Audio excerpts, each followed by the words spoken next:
This episode of Super Pulp Science is brought to you by the new epistolary science fiction, a little bit horror, epic Blood Letters by Ariel Gordon and G.M.B. Kamichuk, available where all books are sold. But if you like me, you should like McNally Robinson, and you should order it from them.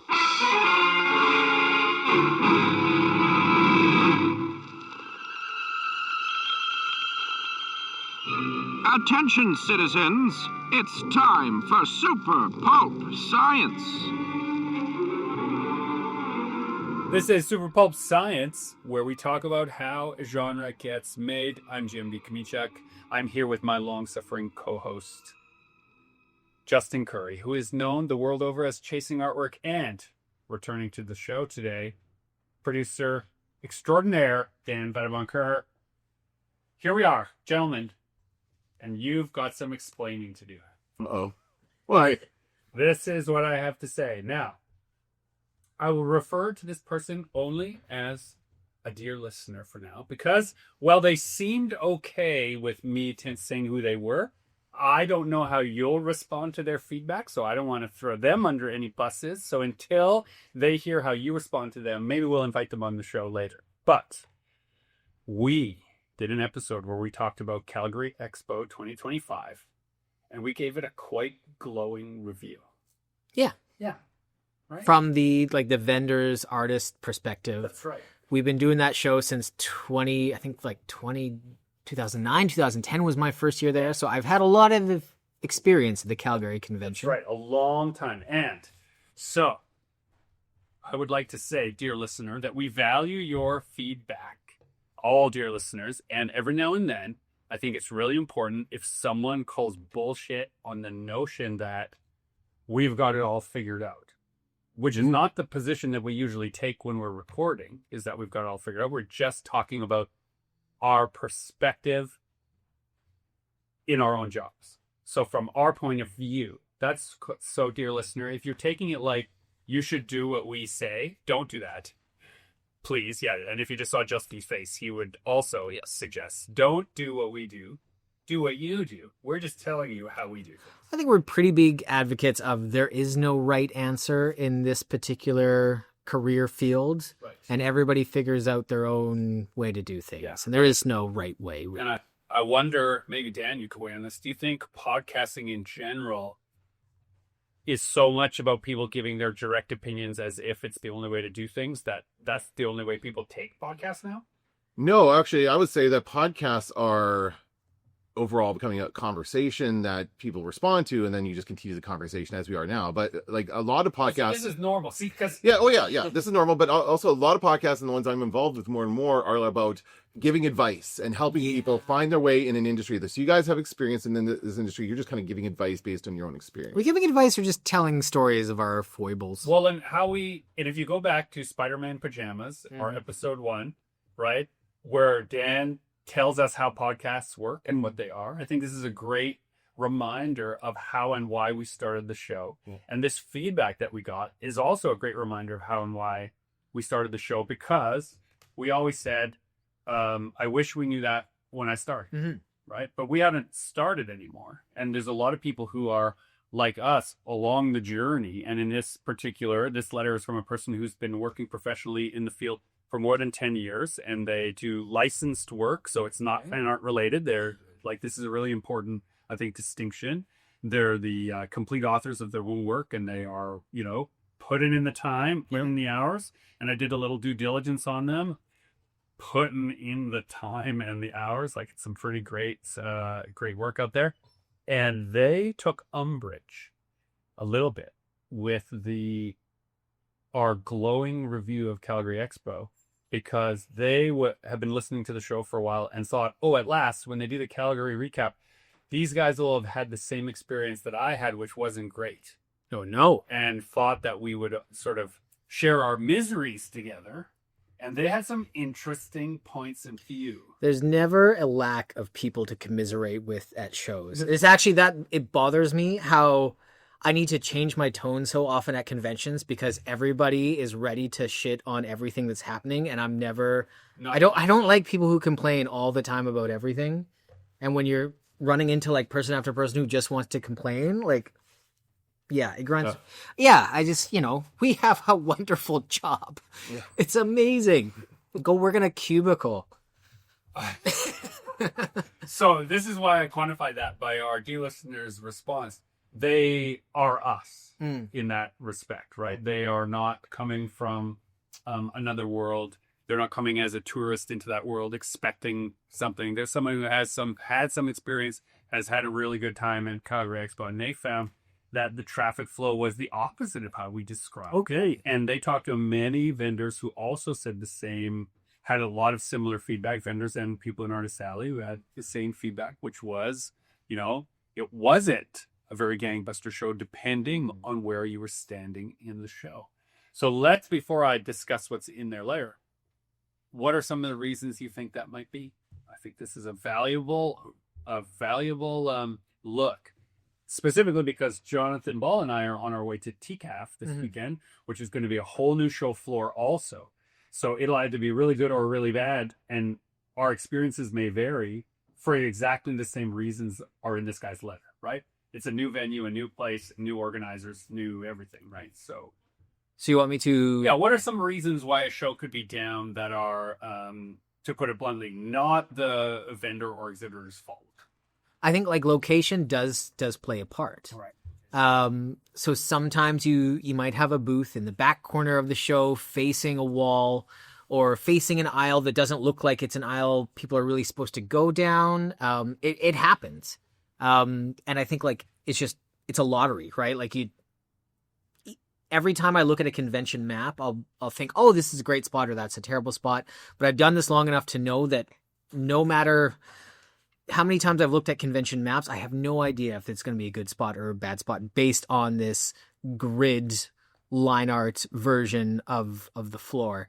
And I mean, When you look at a show map, this is an aside, not related to there's the Calgary show map is on the table right here. When you look at a show map, but this is just Artist Alley, right? When you look at a show map, what do you look for your placement as far as like, no matter what city you're in, no matter how big the venue is, what are some red flags? Like, where do you not want to be for sure? On a far edge always makes me nervous. And so actually, pro tip here, people who do Artist Alley or vendors, you can always request on your application to be somewhere central or be by, the Artist Alley or be by another artist.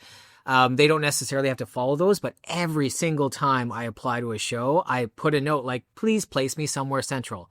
And I want to say more than half the time, like probably 65% of the time, it seems like they take that into account and place me somewhere and plop me in the middle. Okay, it's funny you say that because this person had the exact perfect spot. Mm-hmm. They were central. And their observation, they were not in Artist Alley. Their observation was an exhibitor that all the traffic flowed on the outside edge of exhibitor or spun around in Artist Alley. But if you were in what used to be the prime central location in exhibitors, it was dead in there. In every human personality, two forces struggle for supremacy.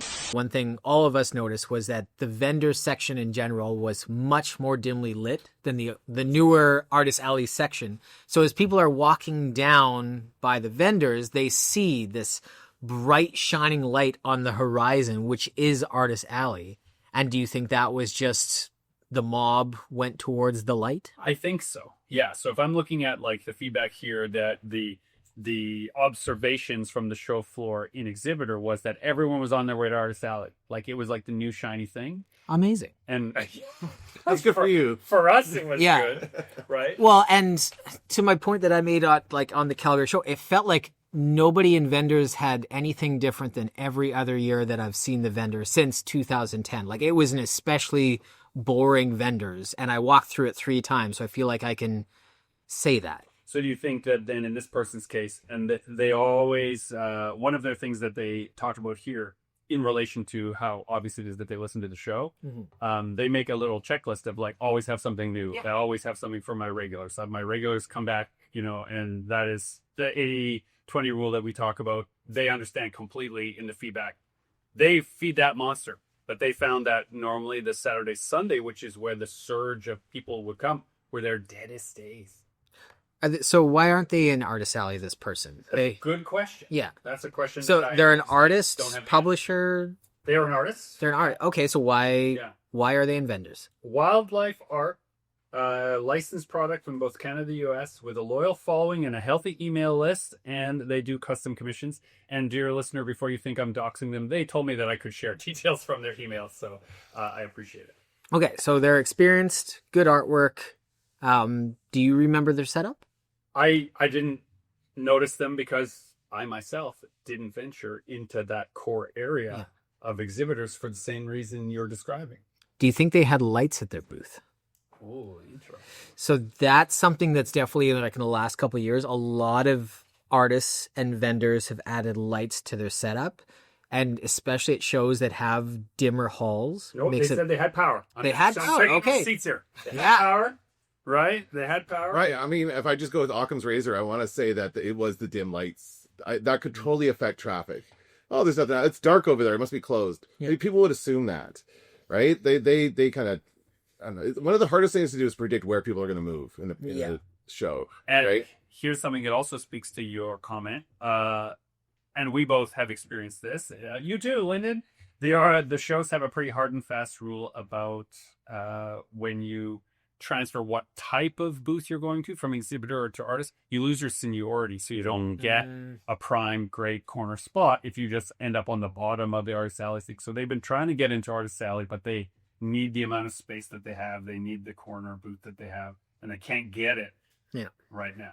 So there's quite a few artists and vendors who are beside the Artist Alley. I wonder if this person requested to be Artist Alley adjacent. Like, if you think, I'm sure he wouldn't mind us mentioning on the podcast, Waleed has a fairly large artist booth, but he's technically a vendor. He has like a 10 by 20 or 10 by 30, like massive booth of art and canvases, and he's across from the guests in the Artist Alley. So he is a vendor, but he's right beside the Artist Alley selling art. So do you think that a problem here is that the crowd is learning what's what?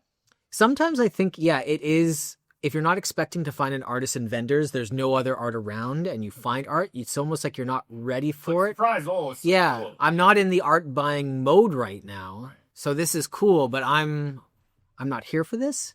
Yeah, I wonder. But I also, like, if we go back in our very deep episode catalog, we have said before, and I was thinking about this, by the way, the framing device here is, I was thinking about times we gave advice where we were giving advice as advice. And one of the advice we used to give was, if you're having trouble breaking in Artist Alley, get an exhibitor booth. Yeah. You could probably get a bigger booth. Well, right? Part of that is it's really, Artist Alleys, especially these days, super hard to get into. Like, a lot of shows have waiting lists and are sold out in seconds or, in days. Like, you need to be on top of it. Yeah. Vendors seem like a bit of an easier way to get into most shows. That's like asterisk. Like, it's different for every show. Like, asterisks now mean that you're the new Avengers? Is that? No. Oh, no. I just like every convention is a bit of a different story, but in overall, I've found that vendors have been a bit easier to access and get into, and Artist Alley is usually the first place that all the tables are gone. Right. And vendors, I think, do turn over because there's so many more resellers and vendors. Mm-hmm. They turn over more quickly, and so it's easier to get. These vendors are from south of the border, I wonder. It's a great question. This person wasn't, but no. But what I was wondering, people, maybe the recent issues around tariffs and the whole thing with Canada and the U.S. I'm wondering if people are more inclined to buy from artists that made the products as opposed to a vendor where it's not. It's probably coming from the U.S. or somewhere else, right? Like, it's a little bit more support local. Buy local. It could be like that's been very strong lately, and I think that could be affecting part of it, right? That's an interesting part, dear listener, who sent the email that I didn't include in our correspondence. I usually leave nationalism out of my argument. It's not usually an issue, but it has been recently, right? Yeah, that could be part of people's, traffic. And they were not down enormously. Like, I would say they even said less than 20%. Okay, that seems like most people's stories. Right. I like when I review shows and when people ask me about shows, usually like my reply is like, I feel like I'm doing the best I'm doing given the crowd and given what I have to work with, right? Like, there's a lot of things that are out of your control. the state of the economy, the time of year, the attendance in general. Like, if a show is half what it was last year, you can't expect to beat your numbers. Like half attendance, right? You can't expect to like make more than you did the year before. Right. So there's the people who like really keep track of their like not even day by day, but like their morning sales, afternoon sales, by end of day sales, and are crunching those numbers constantly and constantly comparing themselves to like the year before. I think that just sets you up to be kind of in a sour mood, because you can't always be going up. It's great when you do, but if that's all you're concentrating on, it can kind of wreck your weekend. Yeah, the closer in you zoom, right, the more granular, the more you are thinking about the wrong thing. You're there at the show to interact and connect with people, so that can be bad. I don't think that was this person's experience. No. I want to read you one of these paragraphs, which I thought was really interesting about the traffic flow.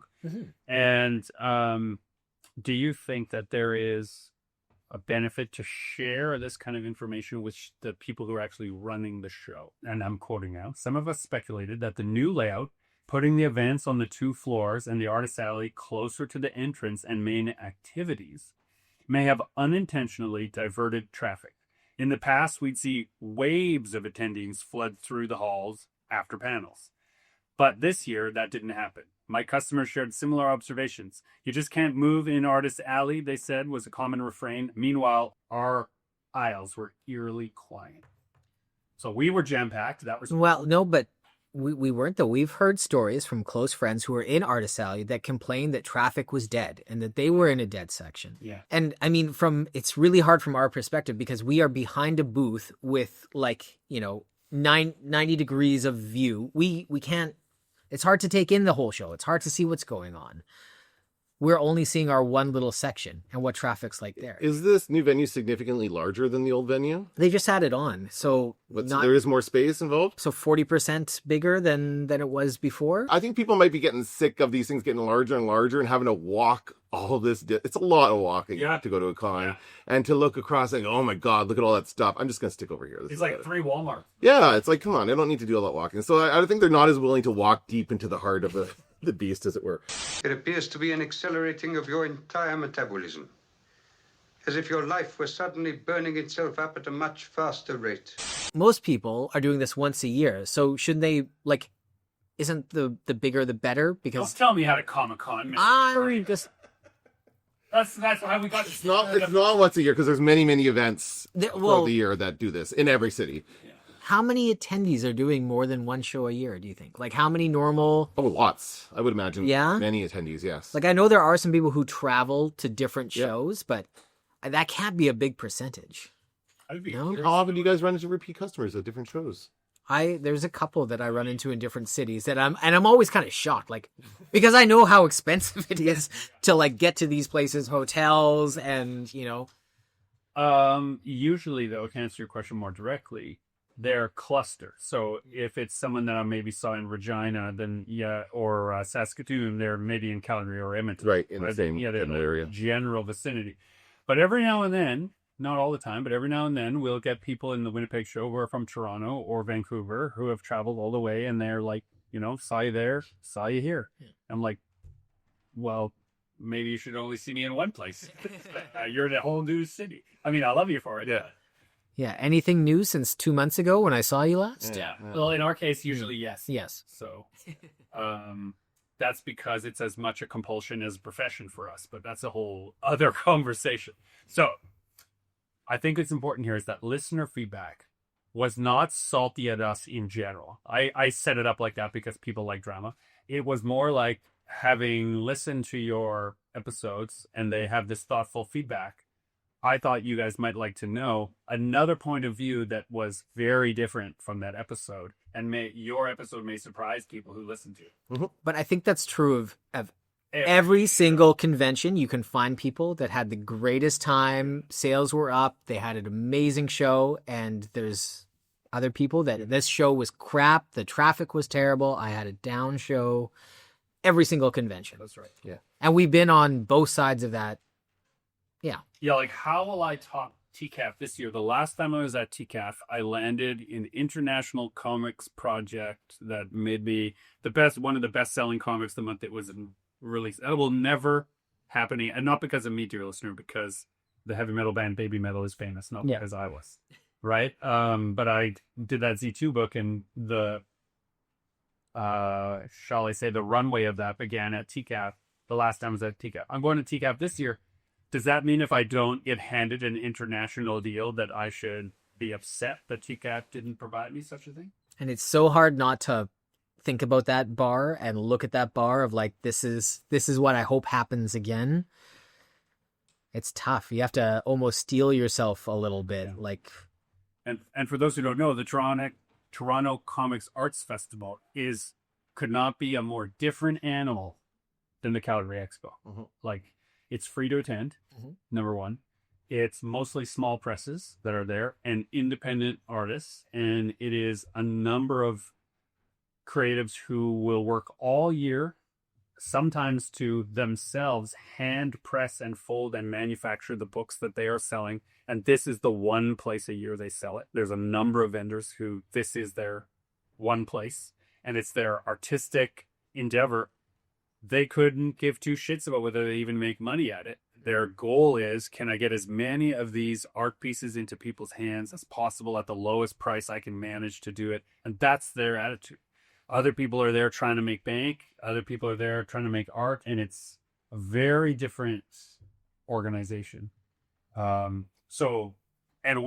had an end calf, a big, huge area in Calgary Expo. I'll be sharing a 6-foot table in TCAF, right?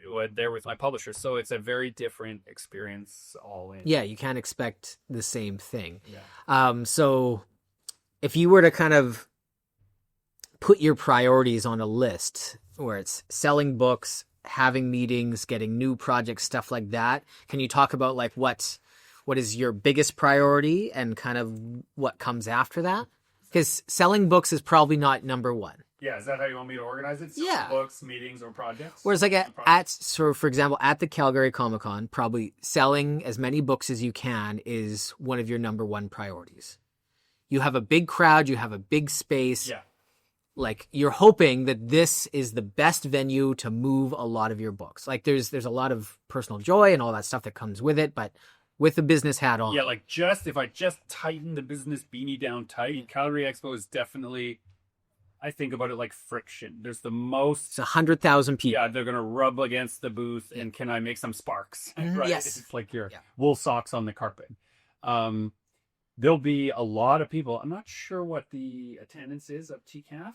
You want me to look? You're pointing at my computer like you want me to look it up? Pointing at you, producer. Like it's free to go to TCAF. Yeah. So the numbers are always more impressive than your sales reflect. Absolutely. Yes, because a lot of people are just coming to check it out with no intention of buying anything from anybody. It says 28,000 visitors. Okay, so there'll be 30,000 people, rounded up, who will be attending this festival. And a lot of them are looking for the weirdest thing they've never heard of. Mm-hmm. And I've often made the joke that my books are weird in regular Comic-Con settings, but they're barely vanilla. Yeah, it's barely meddling weird at TCAF. Mm-hmm. And when I mean weird, I mean it in the best possible way. Like, people are laboring to express a specific, nuanced experience through the medium of comics art. They're not making, most of them are not making commercial considerations position one. Mm-hmm. Right? That is usually, now the book is made, they try to find a distributor, find a publisher, find thing after. So take the book as it is or don't take it at all is often, now again, I'm categorizing it in 30,000 people, but that's kind of the vibe. For me, we're flipping that. I'm looking for, we have lined up a number of meetings in and around the Toronto area. One with my new agent, some with a TD writer that we know well. We'll talk about her later. I mean, that's pretty exciting. Like just that alone, even if there wasn't a convention attached to it. That's right. That's so those things are great. We're going to meet with a couple of publishers along the way, see how, in particular, I'm very interested to see how Coach House Press functions. They have an actual old Coach House, I'm told, and printing press in the back. Really? Oh, that'll be fun. Like, I'm looking forward to that tour and a couple of other things related to that. So that's all happening in and around TCAF. I'm doing a book signing at Little Ghost Books. And if you're a Winnipegger, Little Ghost Books is similar to how Raven's End is here in Winnipeg. It's a very focused niche bookstore that has customer service at front of mind and the reading experience very well curated for its guests. So kind of feel like lucky that they said, yeah, you can come.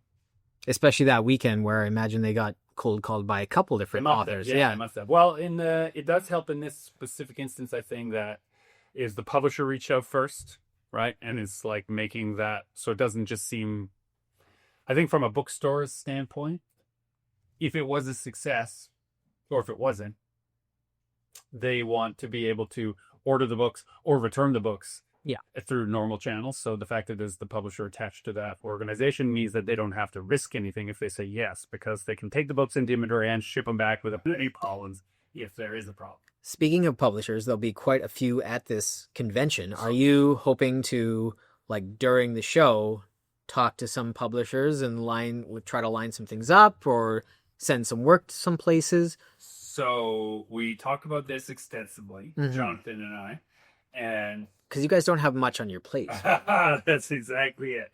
So what we have decided is that we are being very open-minded for project potential partners rather than projects. We've got lots of projects. Yeah. A partner in this case would be a publishing partner who has a great distro in America and the UK. Who might be interested in adding you to the catalog. Right. Those kinds of partnerships. And because there's a lot of international vendors and international publishers will be there, this is not a too lofty ambition. People who also need content and have distribution want to put books in those. So work that's already done. You're not looking to start anything new with anybody there. With the exception of the following statement.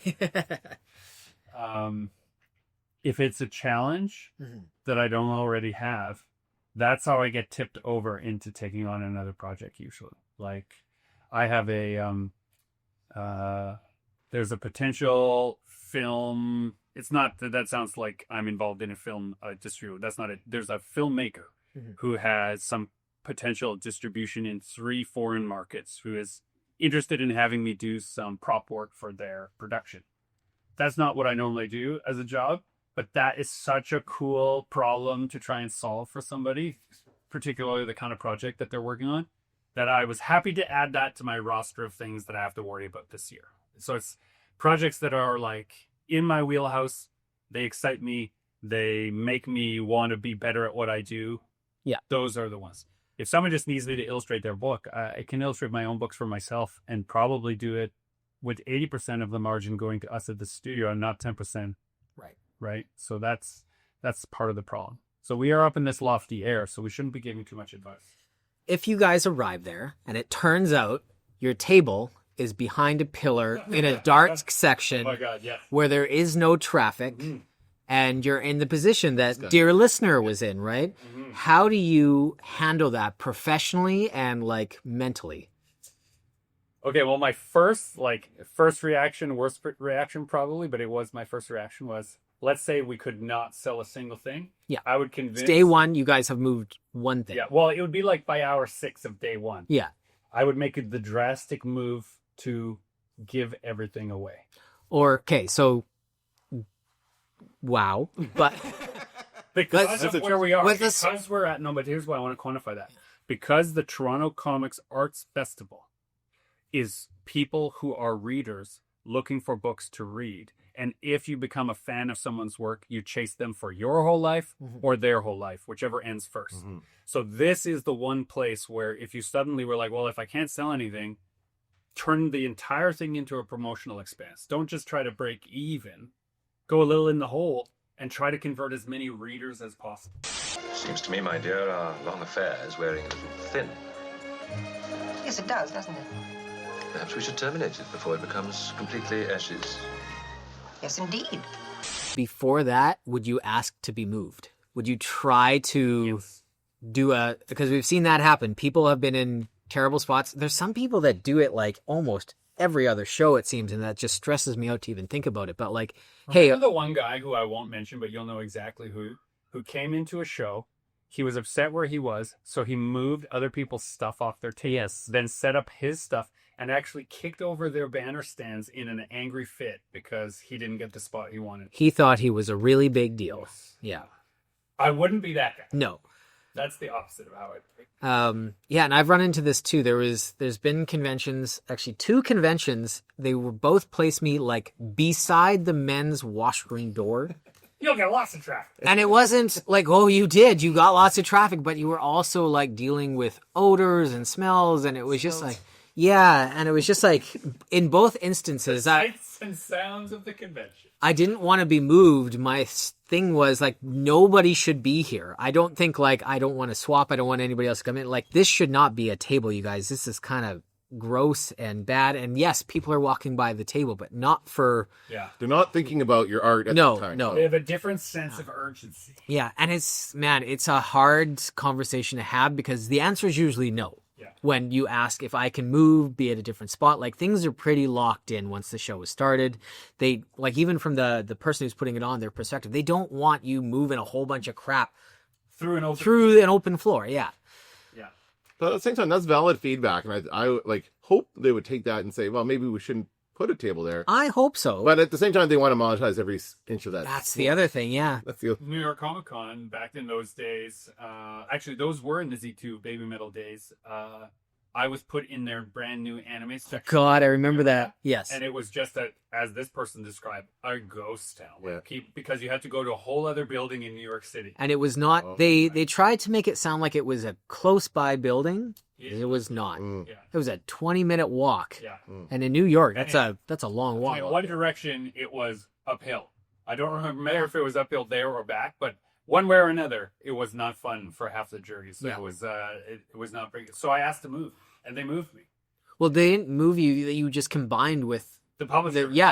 I said, like, the publisher had 2 spots, and so I said, I'm not, if I'm here to do New York, there are no people. There's no friction here, so and there was hundreds of artists and vendors that got completely screwed over on that. They never did that again. Like, I think it was basically they stole money from people almost. It was terrible. But they took, I think part of the idea is to take a risk and try something new. Yeah. That's what they're looking at. They're not trying to rip people off. What they were trying to do was the New York Comic Con is like a week or 2 before the New York Anime Show. And the person who ran the anime show used to run the New York Comic Con. So this is all like hearsay, rumors. But so apparently they were trying to like, let's take a bite. Like, this anime show is getting big. Let's try to like do our own. So let's do an anime show and our Comic Con the same weekend and take all the wind out of this guy's sails. I don't think it worked. Did not work. No, it did not work. It was an interesting experience to be in New York City and have no one around. Is this the trip where the guy followed you and yelled at you for like a couple blocks? Yeah, that's that trip. Yeah. Remember that? Hey, you. Yeah, you came out. We maybe called that episode Hey You. Hey, you. Yeah. Oh, man. What an adventure. That was actually awesome. But I do find like when I have bad shows, that's usually when change happens. That's usually when I kind of like, okay, what's different? What can I do about my booth, about my setup, about like my portfolio? What can I do to change so this down show doesn't repeat? So every once in a while, I think it's good to have, get knocked down a little bit. It shows you, I don't know, just kind of gets your mind turning on like how you should be better. Yeah. And disappointment is the difference between expectation and reality. So if you found yourself really disappointed after a show, it's not always the show's fault. It's sometimes that you built it up as like, oh, I'm going to crush it. There's no way I could. That's you have to go into every show thinking you're going to crush it and this is going to be a busy year. So you have enough inventory, you have enough stuff for that year where it's going to be crazy. Especially if you're an artist, you try and convince yourself to just get back to the drawing board. Those can be all hard things. You need a fair amount of hype. So if I am stuck behind a stinky pillar with a leaky bathroom dribbling on my wares, I will ask first to be moved. Then I'll ask instead to be included on a number of panels. Yeah. That would be the move I would make at a show like TCAF, where if I'm not going to have traffic one way, if you don't, like, if the crowd doesn't come to you, go to the crowd. So if the hope is to try and, again, silly analogy, but rub those wool socks on the carpet to make sparks, then ask yourself to be added as a last minute addition to certain panels. And I've done this before. And you go to the panel organizer and you have to be prepared. You have to know when their panels are so they have no work to do. And you can say, I'd like to be added to these 3 panels. Do you think it would work? Here are my bona fides. These are the reasons why I would be good to be a last minute addition to this conversation. And they can say, go F yourself. But they usually say, oh, that would be great. Do you have experience on a panel? And if the answer is yes, that's easy. I've never moderated a panel. They usually need a moderator. Yeah. That's often the case. I think you're kind of the exception there. I think most people would yeah. If you're good at public speaking or have been sharpened into being competent in public speaking because of being in the public education system, as I have, right? An introvert by nature, but an extrovert by training, then yeah, try to do that. Because you love giving advice, what is your advice for the dear listener for next year at the Calgary Comic-Con? I think they did everything right. Yeah. Like having read their correspondence, and it was a quite lengthy one. I've left out some back and forth that we had, but I think they did everything right. And that the show needs to figure out how the traffic flow is going to be directed. For example, the people who run the Ottawa, Winnipeg, Montreal, Quebec, and one more. I think there's 5. Wow. No. I don't know. I'm just guessing. Winnipeg, Ottawa, Quebec. Yeah. Montreal. I thought there was one more. Anyway, Ottawa. Those people often discuss the following thing, that if they have found that traffic is not moving through an area of the show, they will move a featured guest in, they'll change where the featured guest is going to do their signing mid-show and put them there. So exactly, that happened at Calgary because the Artist Alley was in a different building and nobody was going over there. So they moved Stan Lee to be in the Artist Alley section for his chats and stuff. So yeah, would it help to, so this person's in the situation, you're there, the first 6 hours are dead. Would it help to go to the organizers in that point and say, hey, the traffic is really down. Is there anything we can do to get people moving through this area a little bit better? Like maybe that's something they could do. Yeah. Right. And would the show runners be open to that, or would they say, shut up and go back to your booth? At that point, yeah, it's so locked in, right? Because you're saying like there is a show, whoever said that does do things in the middle of the show to move people. Maybe all shows should be looking at that. Yeah, shout out to those organizers because that is a bold move. It requires a lot of logistics in the moment. That can backfire as well. Like Quirkylicious at San Diego last year had a busy booth, had a feature enamel pin booth beside him, and what happened was their lineup blocked his booth 90% of the day. Yeah, right. So he now had a lineup that was completely killing his sales. Yeah. Although I'll never forget Max Brooks being this was at the height of World War Z fame. He had done a book with Avatar Press, Extinction Parade, if memory serves. I have no internet at my fingertips at the moment. And I was tabling next to him. I had my booth set up next to the Avatar Press booth. And his enormous nonstop line all show was the greatest thing that could have happened to me. It depends on what the line is for, because I've had people... I had Scary Monster books, and they were there for Scary Monster books. Yeah. So it was... Anime North last year, there was a lineup for the Gundam booth right by mine, and I was like, this is the best. Actually, it was the best, and then I kind of hated it because it was there, people didn't want to break through the line to come into my booth and look properly. It was just That's another tough part is the line. You don't know where the lines are going to form, so you have to figure out how to manage those lines. And poor Mr. Brooks would always have to say the same thing. I heard it over and over. By Grabthar's hammer. No, it's not the same. Not that guy. No, but he would say, because people would say, oh, how did you like the movie? And so his constant reply was, it had a great name. What a great name. That's a good answer. Right? I think you'll enjoy this place, sir. It's very nearly halfway respectable. You alarm me, my friend. I'm new to your wicked city. It's only wicked if you're poor, sir.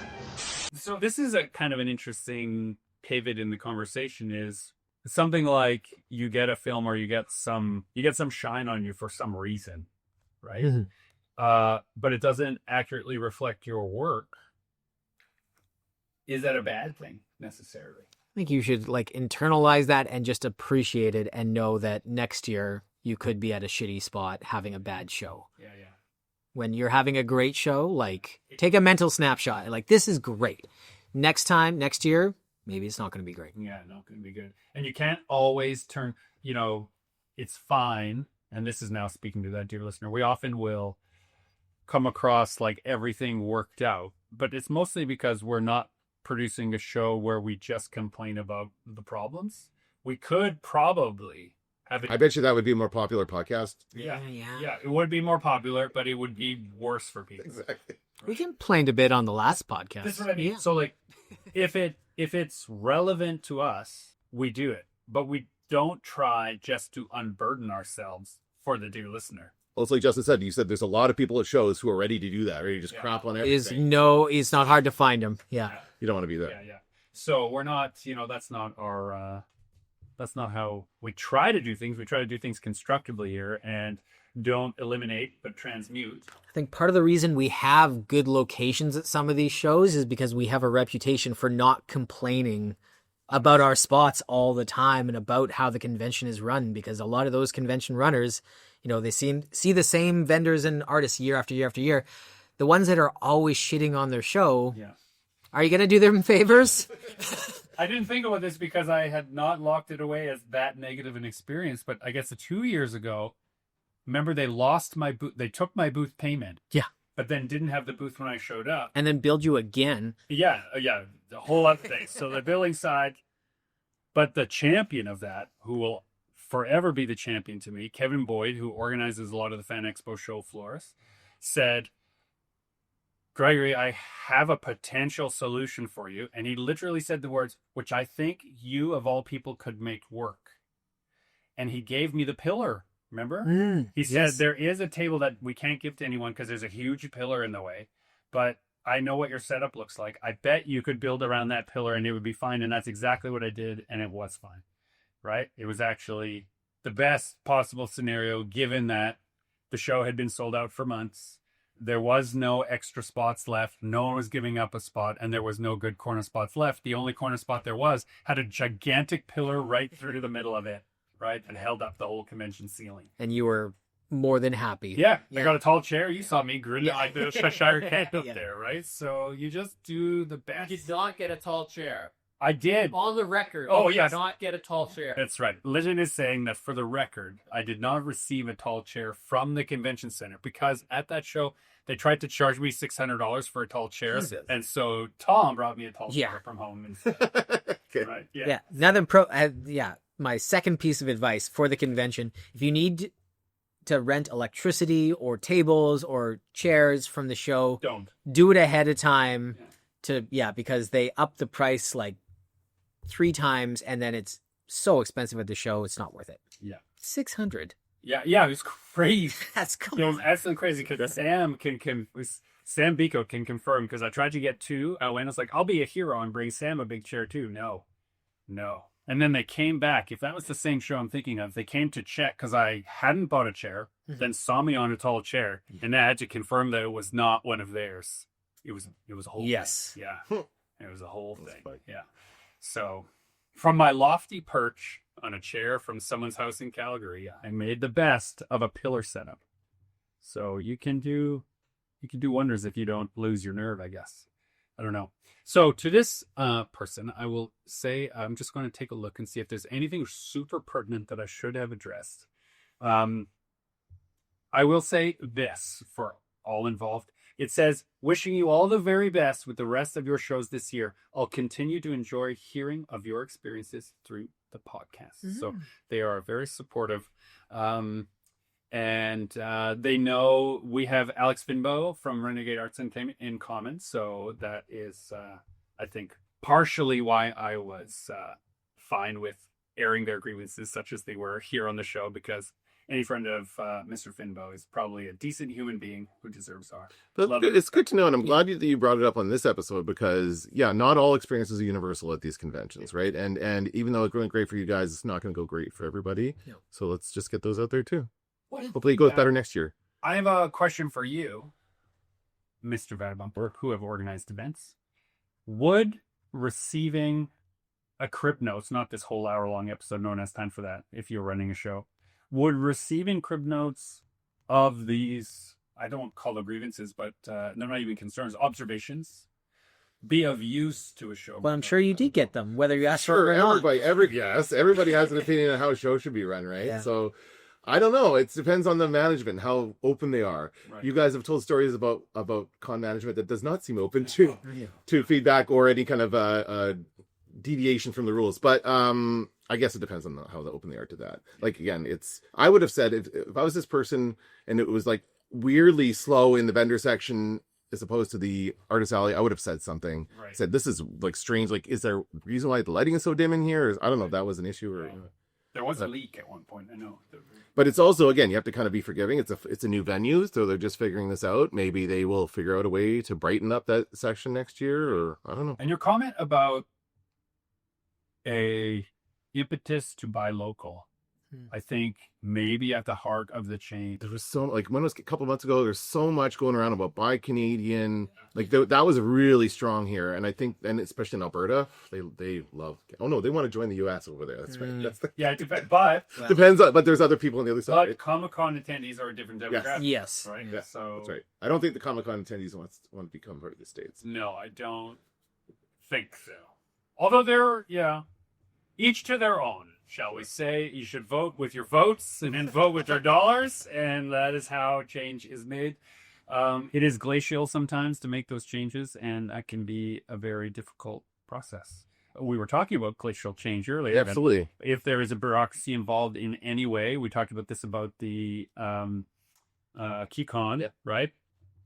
Voting democracy is slow. Yeah. Mm-hmm. So if people have a say, it takes a while to be heard, but I think it's valuable. Thus ends the soapbox portion of our show. Like, you're going to have bad shows. You're going to have good shows.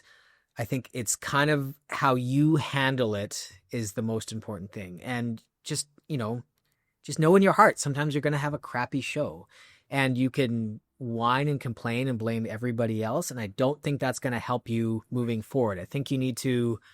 But it does help to know that others have suffered. It is nice. It's nice to commiserate sometimes. Have you had shitty shows? Of course Have you had the worst shows ever? I've been pretty down at shows. Right? It happens. Yeah. Me too. Have you ever, would that affect your decision to go back to that show the next year? Like, would you not go back to a show if you had a bad I think it's never affected my decision to go back because I know next year is a completely different show. It could be, shows 180 all the time. Yeah. And I think what is also true is that if there are a lot of people vocal about how a show didn't perform and the show is coming back the next year, those organizers are doing, as much as we might complain, they're doing their best. It's a hard for sure. It's right.